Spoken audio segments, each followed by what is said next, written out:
PSRP Nilangkob nga hisgutanan magkinabuhi diha sa realidad sa gingharian sa Dios. Semana 2 Uluhan magkinabuhi sa kinabuhi sa gingharian pinaagi sa pagkinabuhi sa natagong kinabuhi.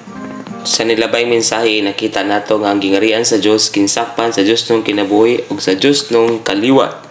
Pinaagi sa pag-anak pag-usab na dawat nato kining kinabuhia sa basahon nga the pursuit of the Christians giingnan ta sa atong igsuon. Nga bisag daghang mga Kristohanon nga nasayod nga naluwas na sila, wala sila masayod kung asa ang unsay kalainan nila og sa mga dili magtuto. Ang kalainan naa sa kamatuoran nga ang mga Kristohanon nakabaton sa kinabuhi. Nasayod ta nga usa ka kinabuhi na ay kinaiya nga dunay sulod ng kagamitan. Pananglitan ang kinabuhi sa isda, dunay kinaiya nga mabuhi sa tubig. Kung ibutang nato ang kinabuhi sa langgam sa tubig, dili lang kay di siya ganahan sa tubig kundi mamiligro ang iyang kinabuhi. Kay na tungod ni kay wala may sulod nun nga abilidad ang langgam nga mabuhi sa tubig. Ang langgam mulupad sa hangin samtang ang isda mabuhi sa tubig. Usaon sa man ang mga kinaiya nining Dios nung kinabuhi ngani sa atong sulod. Sa padahatag og pipila, nalipayon kining magkinabuhi. Dili kini magmatarong sa iyang kaugalingon.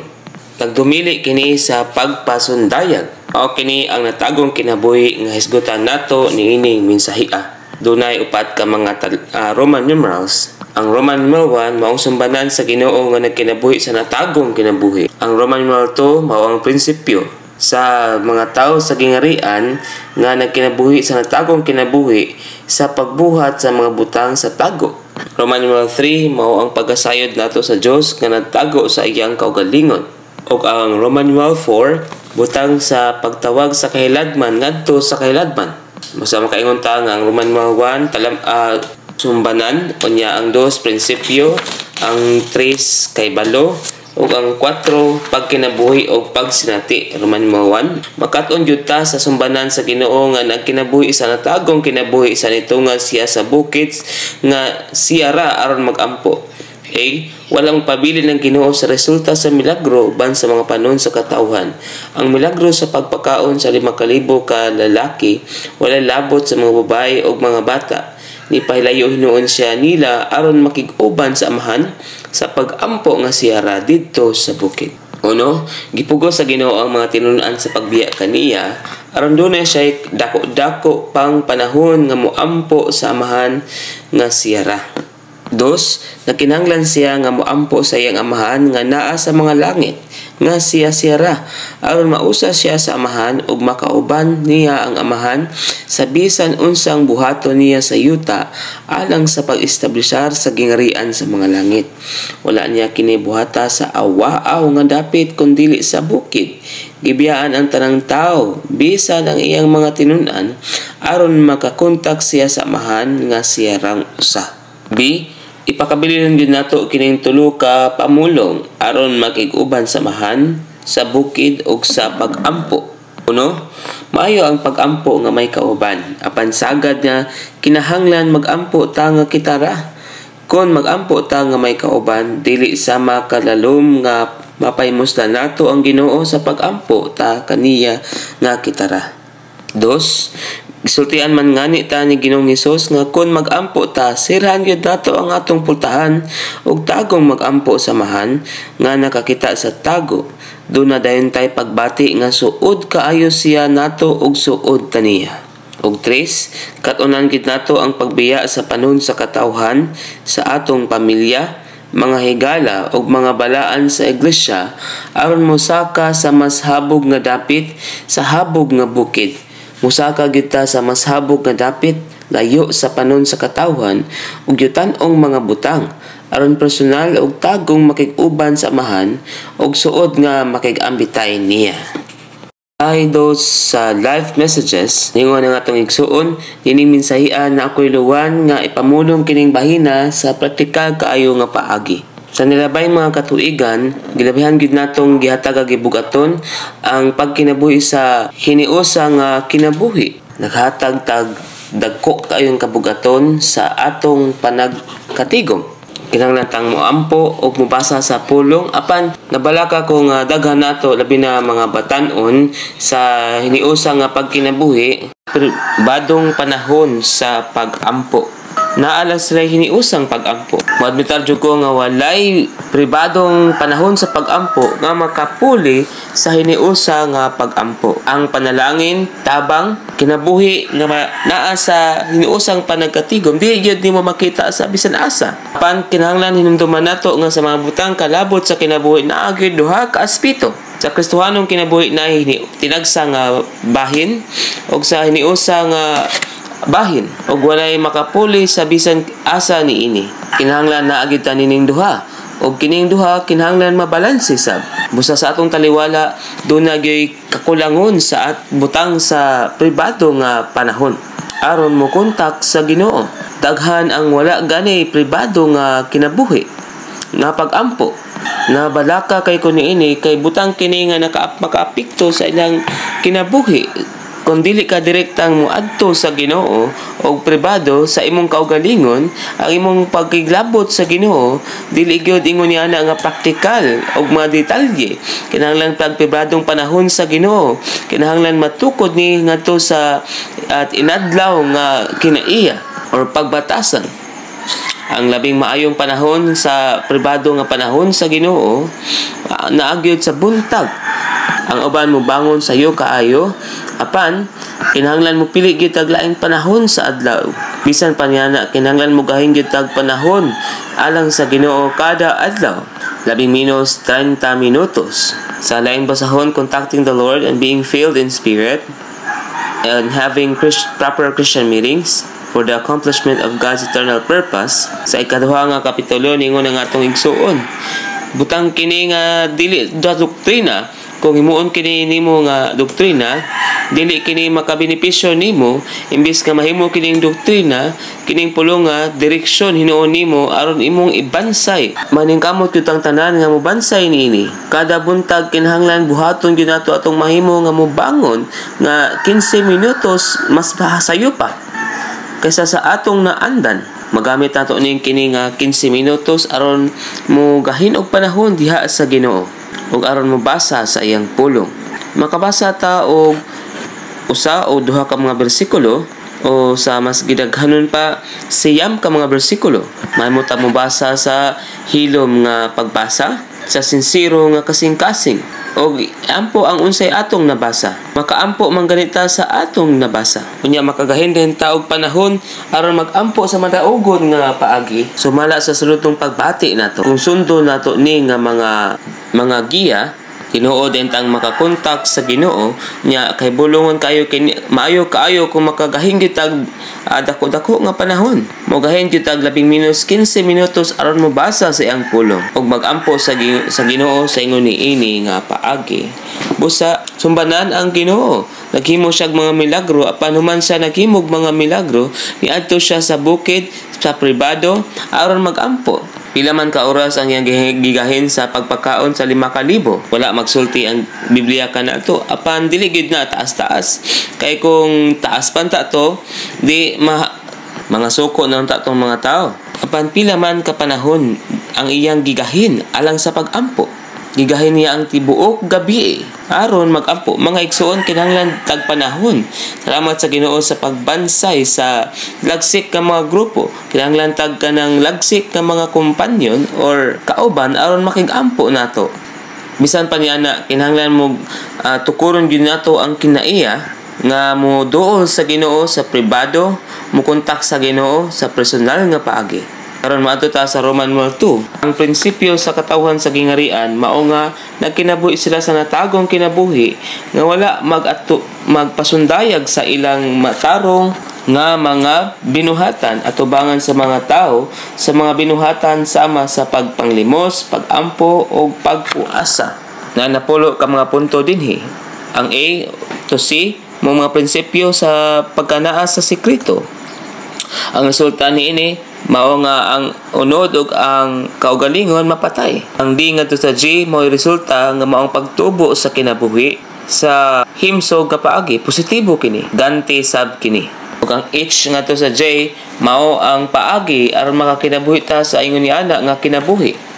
Ganahan magpasundayag ang atong tawhanong kinabuhi. Kinahanglan gyud ang tanan sa Dios nung kinabuhi aron makabuhat ta sa atong matarong nga kinabuhi sa atubangan sa mga tao diha sa sekreto. Okay? Kalabot sa matag usa sa tulo ka inughulagway gigamit sa Ginoo ang pulong tago. Natago man ang atong amahan ug nakakita siya sa tago.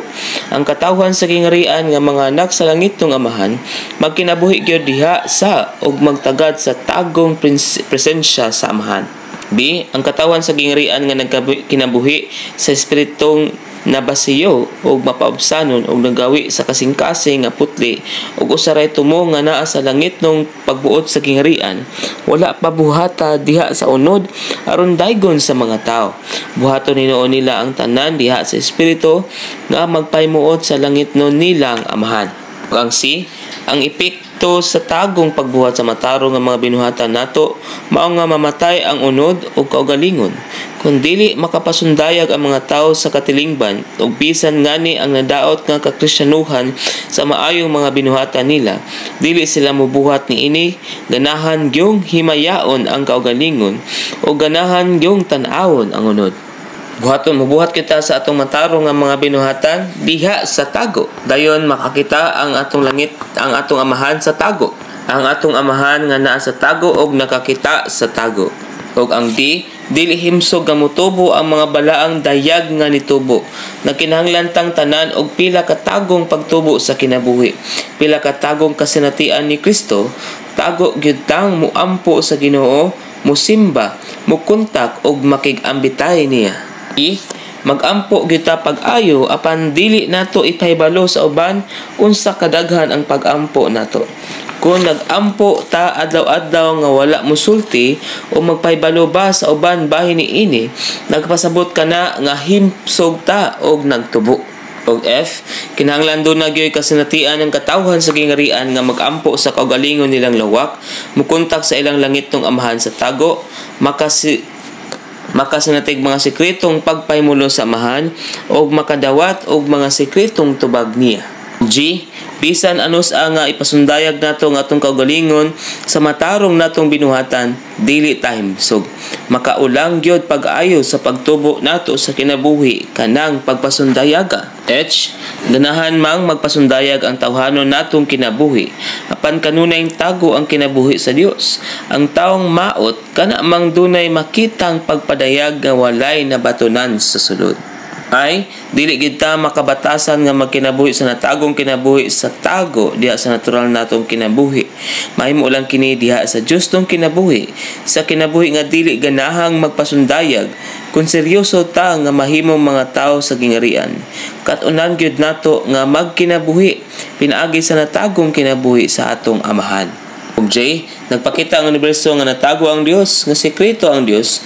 Kung nahigugma ta sa uban sa gugma sa Dios, magpabilin yung tago kining paghigugmaa. Aron maadto ta sa Roman 3 nga nagpakita kanato nga atong Dios nga nagtago siyang kaugalingon. Ang Isaias 45:15 ningon, sa pagkatinuod Dios ka nga nagtago sa imong kaugalingon, o Dios sa Israel ang manluluwas. Okay? Nakaila tingali ang mga magtutuo sa Dios ingon nga magkagagahom sa tanan ang matarong ang puno sa grasya ug puangod apan ingon nga personang nagtago siyang kaugalingon wala slay hanaw ni ana. Okay? Nagbuhat ang Dios og dili maihap nga mga butang taliwala sa iyang katawhan og dili maihap nga mga butang sa personal nilang kinabuhi apan gitago niya ang iyang kaugalingon. Uno, ganahan ang Dios nga matago apan ganahan tang magpasundayag. Wala siya mangandoy og mga pagpadayag apan dili ta makontento kun wala kini. Dos, tatawng nag-uban ang Dios kang Elias dito sa bukid sa Carmelo apan sa gitago sa Dios ang dayag ng presensya niya wala makagwanta si Elias niini. A. Nasayod ang Dios nga gusto ni Elias nga mahimo siyang Dios nga magpadayag sa iyang kaugalingon. wala siya makaamgo nga Dios nga nagtago sa iyang kaugalingon ang Dios. B. Wala ang Dios sa dako og makusog nga hangin, wala siya sa linog o wala siya sa kalayo. Namulong hinuon ang Dios ni Elias sa malumo nga hinay tingog. C. Kanang namulong ang Dios ni Elias sa malumo hinay nga tingog, nagpakita nga gihatod sa Dios si Elias ngadto sa panahon sa bagong tugon nga mamulong ang Dios sa iyang katawhan dili sa pagdalugdog kundi sa malumo ug hilom nga pagpamulong.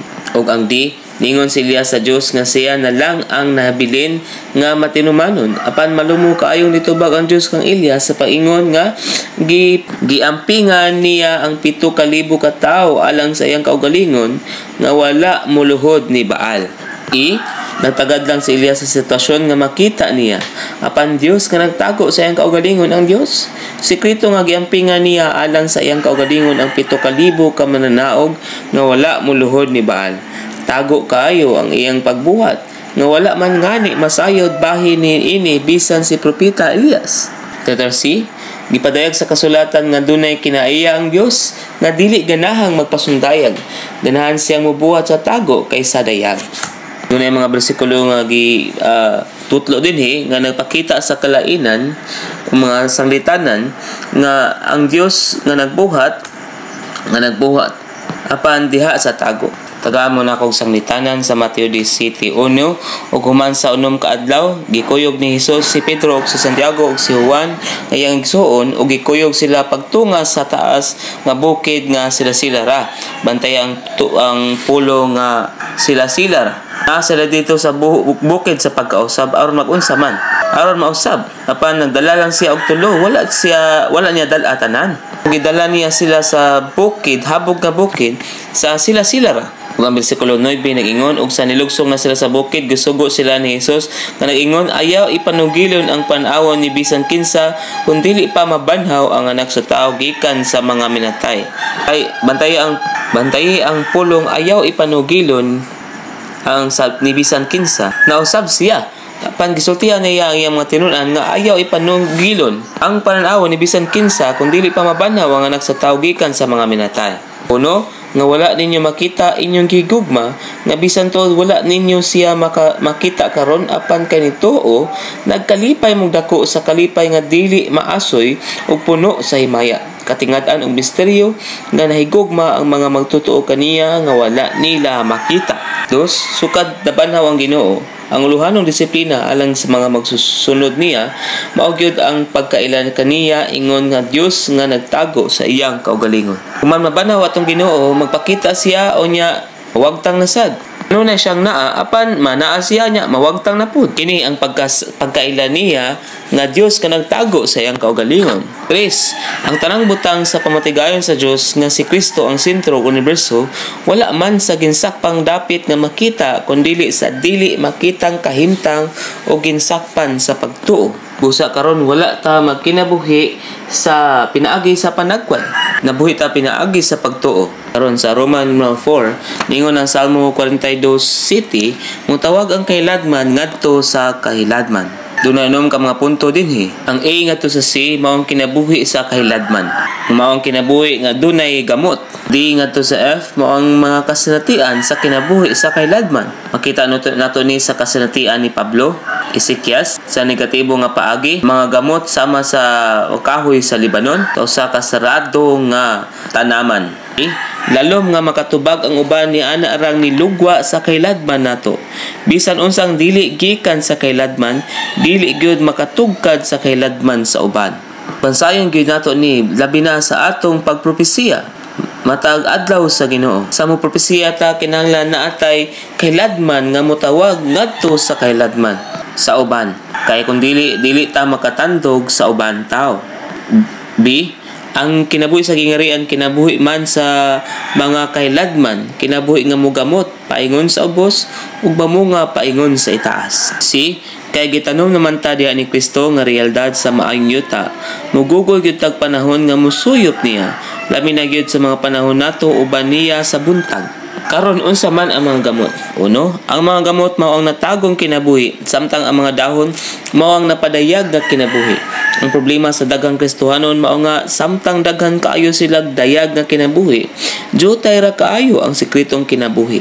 Sa ato pa, nakulangan sa natagong kinabuhi. Dos, kung napadayag na ang tanan na nimong kasinatian, nan, pulos pataas ang imong pagtubo, walay paubos nga pagtubo. Kung mauman og galing, tao ka nga dunaray mga dahon og walay gamot, ug naa ka sa mabaw nga yuta. Mao nang sa Collected Works of Watchman Nee, Volume 11, kasamtangang panghimatod o present testimony. Number 4, sahi sa kalabot sa taphaw nga kinabuhi, unsa man ang gamot. Sa kahoy, ang bahin nga makita ang katong punuan. Apan ang bahin nga inalom sa yuta nga dili makita, mao ang mga gamot. Dunay kinabuhi ang mga sanga o makita kini, dili makita ang mga gamot. Gilubong sa yuta ang mga gamot. Busa nagpasabot sa natagong kinabuhi ang mga gamot. Ang katong mga walay gamot ngadto sa Ginoo, magaoga gyud sa ilang kinabuhi. Ito lang dunay natagong kinabuhi. Katong nagbuhat sa atubangan sa mga tao og wala man gani espesyal atubangan sa Ginoo. Dili makabarog sa pagsulay sa cross. Mangutana ko ninyo mga igsuon sa matinud-anon gyud. Ang inyong pagkinabuhi lang ba nga nakita sa mga tao? Naa ba mo'y natagong kinabuhi atubangan sa Ginoo? Sulod sa imuhang lawak? Kung madungog lang ang imong mga pag-ampo sa tigom sa mga pag-ampo, kung mubasa lang kag Biblia o kauban ang uban, ug ang imong mga buhat ato makita atubangan sa mga tao, wala kay gamot. Nasayod ba mo kung unsa ang gamot? Ang mga gamot mao ang mga bahin nga dili makita, nga natago naa sa sekreto. Ang makita nga bahin dili mga gamot. Busa mangutana gyud ka sa Ginoo og pila man sa imong pagkinabuhi nga natago diha niya. Gawa sa bahin sa imong pagkinabuhi, panghimatuod, pagbasa sa Biblia ug mga pag-ampo nga gibuhat atubangan sa mga tao, pila man niini ang imong gibuhat sa tago. Wala kay natago o sekretong pagkinabuhi. Wala man gani kay natago nga mga pag-ampo, pagbasa o pagsugot, makaingon ko nga sa prangka nga pagkaistorya nga wala kay gamot ug ang moabot gani ang cross, dili ikalimod nga di ika makapasa niini ang hinungdan niini tungod kay wala man kay mahinungdanon nga natagong kinabuhi. Walay makapreserba nimo gawa sa natagong kinabuhi. Kung makita nimo ang igsuon nga napakyas unya nagka problema, ingon ka, wala paning kagubuta, nawad-an siya sa iyahang natago nga kinabuhi. Nawad-an siya sa iyang natagong kinabuhi ni anang mga simanaha, mga bulan o mga tuig man gani. Ang imong espirituhanong kinabuhi nag-agad yod sa imong natago nga kinabuhi. Dili ka makasusunod sa imong natagong kinabuhi, malayahon ka atubangan sa Ginoo. Busa kinahanglan makaamgo ka sa pagkaminungdanon sa natago nga kinabuhi. 3. Ang Kristohanong nagpasundayag sa tanang maayong kagawian niya tubangan sa mga tao, ug walay bisan unsang naa sa kailadman sa iyang pagkatao, wala may gamot. Dili gid siya makabarog sa adlaw sa pagsulay ug pagtintal. Magbuhat unta ang Dios sa sulod nato aron makagamota. Sa Marcos Kapitulo 4, ang uban nga mga binhi nangahulog sa batuon nga dapit, nga walay igong yuta. Og sa kapulihay na uga kini kay wala man kini yuta. Ug ang bersikulo 6 ingon, og sa pagsubang sa adlaw na initan kini og kay walay gamot, nalaos kini. Nga naa sa sama nga bahin, ningon ang atong igsuon. Ang adlaw ug ang makapaig nga kainit niini nagtimaan sa kasakit o paglutos. Ang makapaig nga kainit sa adlaw maoy makapalaw sa binhing wala makagamot. Alang sa pagpatubo o pagpahinog sa tanom ang kainit sa adlaw nga mahitabo kung makagamot naglalom ang binhi.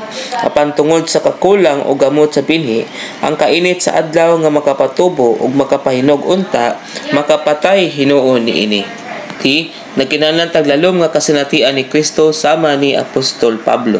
Uno, gisakgaw ni si Pablo ngadto sa ikatulong langit o gisakgaw siya ngadto sa paraiso.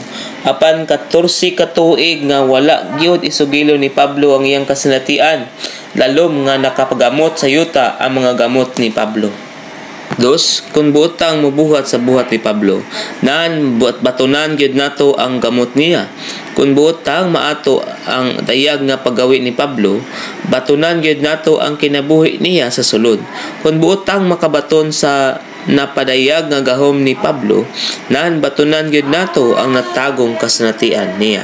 Chris, ang walay gamot kana mang wala gyud bisan unsang bahandi pagka wala gyud natagong kinabuhi o natago bang mga kasinatian niini. Mainungdanon nga magpabiling tago ang ubang kasinatian nato ang pagbutyag sa tanan pagwala man sa tanan. Bali ni Pablo nga naay maayo kaayo nga kasinatian pag wala niya kinisulti ni bisan kinsa human sa 14 ka tuig, wala man gani niya gisulti ang tanan. Dili ingon ni ana si Ezekias. Isaias 39:2 ug nalipay si Ezekias kanila ug ipakita kanila ang tipiganan sa iyang bahandi, ang salapi ug ang bulawan ug ang mga pahumot ug ang maayong lana ug ang tibok tipiganan sa iyang mga hinagiban ug ang tanang makita sa iyang mga bahandi. Walay naa sa iyang balay o sa tibok niyang ginsakpan nga wala ipakita ni Ezekias kanila. Ang nota nagpakita kanato binua nga buhat og dakong sayop ang pagpakita ni Ezekias sa mga bisita gikan sa Babylonia sa tipiganan sa iyang bahandi, sa tibuok tipiganan sa iyang mga hinagiban ug sa tanang naa sa iyang ginsakpan. Nahimong tentasyon sa Babylonia ang pagpakita ni mga kadatua. Kapinlag diyotay sa usa ka gatos ka tuig human niadto. Niabot ang hari sa Babylonia ug gikuha kadtong mga kadatua. Wala hunahuna pag-ayo ni Ezekias ang iyang gibuhat o nagampo ba siya bahin niini. Wala siya magunahuna kung unsa kahay buhaton sa hari sa Babylonia. Nagpakita kini nga madali-dalion si Ezekias ug dili kaayo mahuna-hunaon o mabinantayon. Labot pa, nakapasilo sa Dios nga nagdumot sa garbo sa tao ang iyang pagpasundayan. 4. Kung walay gilagmo ng atong kinabuhi, taphaw lang nga makaapekto sa ubang kinabuhi ang taphaw natong pagbuhat. Ang kahiladman ray motawag ngadto sa kahiladman. Nagikan ang putli og matahom nga espirituhanong kinabuhi sa sulod nun. Natago og walay huno nga pakigambitay sa Dios. Busa mamulak siya ingon sa liryo og magpatidlom sa iyang mga gamot ingon sa mga kahoy sa Lebanon. Mamungag daghan kining kinabuhia. Og F, aron makakinabuhi ta sa kinabuhi sa kahiladman, kinahanglan nga duna gyud tay direkta og suod nga pakigambitay sa Ginoo. Ingon ang awit sa mga awit 4:12, tanamang gisirad-an ang akong igsoong babae, akong pangasawunon, tubod nga gisirhan, tuburang gitakpan. Uno, ning punto sa espirituhanong pag-uswag niya, nahimong tanaman ang may gugmaong nagtinguha sa Ginoo alang sa pribadong katagbawan ni Kristo. Dos, dili siya bukas nga tanaman kundi tanamang gisirad-an alang sa kalipay sa iyang hinigugma ang tanang naa niya ug wala na ilain pa. Ang nota dinhi nagsulti, gisirad-an ang tanaman dinhi ug tunay tubod nga gisirhan, tuburang gitakpan alang sa pribadong pagpahimulos ni Kristo. Nagpasabot nga sa pagsanatay nato ni Kristo, kitang matinguha ang mga magtutuo dunay gibutang nga pribado, natago, gisirhan ug tinakpan nga alang ra ni Kristo. Ang tubod mao ang espiritu sa kinabuhi ug makita sa bugna 22:1 ingon nga suba sa tubig sa kinabuhi. Ang tuburan mao ang tinubdan sa tubod nga mao ang trono sa Dios. 3. Kung labi pag yung manirado o labi pag yung kahugot nga takop ang mga magtutuo karon, labi pag yung magmakusgano ng ilang buhat. 4. Kasya nung tata sa Ginoo mubuhat og mas dalom nga buhat sa sulod nato pinaagi sa cross aron nalumtang makagamot og magkinabuhi sa natagong kinabuhi diha sa kahiladman aron matuman ang mga gipangayo sa Dios ug matagbaw ang iyang kasing-kasing. Usab sa volume 11 sa Collected Works sa Watchman Nee, Present Testimony number 4, mensahe kalabot sa shallow life or taphaw nga kinabuhi. Ningon ang atong igsuon. Nagtagad lang sa usa ka butang ang pagpamulong karon o ang mga pagsulti-sulti na ang muadto sa ubos. Wala tay laing tumong gawa sa pagtugot sa cross nga mabuhat og lalom-lalom nga buhat nga ni kanato. Mga igsuon, daghan kaayong mga taphaw nga mga butang. Daghan kay mga butang nga nitubo pagawas nga napasundayag sa dakway ug nakita lang sa mga tao. Unsay nakulang mao ang natagong bahin atubangan sa Ginoo. Sa may gitinguha sa Dios karon, ug ang butang nga nakapasubo sa among kasing-kasing mao ang natago nga kinabuhi. Butang nga natago sa tao, kinabuhi nga buot sa Dios mao ang kinabuhi sa usa ka igsong babae, kinabuhi nga natago sa dagway, kinabuhi nga natago tuyo wala tinguha sa Dios nga ibutang ang tanan diha sa dagway o background, wala natago sa gawas sa tago. Siyahan unta ta sa Ginoo nga dawaton ang iyang mga gipangayo, dili na ta mahimong sama sa kung unsa ta niadto. Tugutan na anta nato ang atong Ginoo nga mobuhat og tinuod nga pagbuak aron makapadayon ta sa unahan.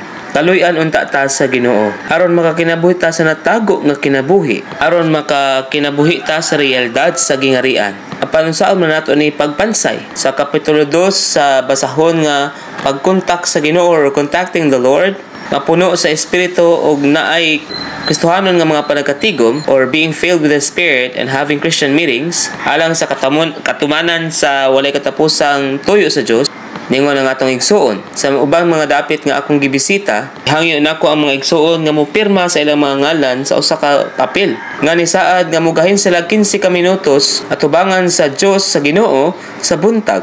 Human sa tong buot nga mga igsuon nga mopirma niining papila, ako kining gihipusan. Kanya human sa duha ka semana ni sulat ko ngadto sa mga igsuon, katong mga igsuon na nangutana nila kung gibuhat ba nila ang ilang gisaad. Sagad ang mga igsuon musuwat ako balik nga moingon kay bulungan kaayo ang ilang kasinatian. Naglaom ko nga kitang tanan muhimo niya na nga klase nga pagdesidar nga mugahin og panahon gyud sa Ginoo sa buntag nga mabasa sa iyang pulong og moampo diha niya sa madaugon nga paagi. Sultihan gyud nato atong Ginoo, Ginoo gigugma kanamo. Musasugod ugma mo matakog mas sayo-sayo aron mogahin og panahon diha nimo, aron mabasa sa imong pulong og magampo sa buhi og bag-o nga paagi. Magtinguha unta ta nga mosulod niini nga pagpansay. Pahinumduman unta nato ang usag-usa nga magkinabuhi kitang tanan sa natago nga kinabuhi, nga nagkinabuhi sa natago nga kinabuhi nga wala magpasundayag, nga nagahin og panahon uban sa Ginoo sa pribado og sekreto, nga nagpagamot paubos ayon himsog tang mutubo ug madawat nato ang ganti sa Ginoo ug ang nagbayad sa Ginoo sa amahan nga natago nagbuhat sa sekreto. Makakinabuhi dayon ta sa realidad sa gingharian.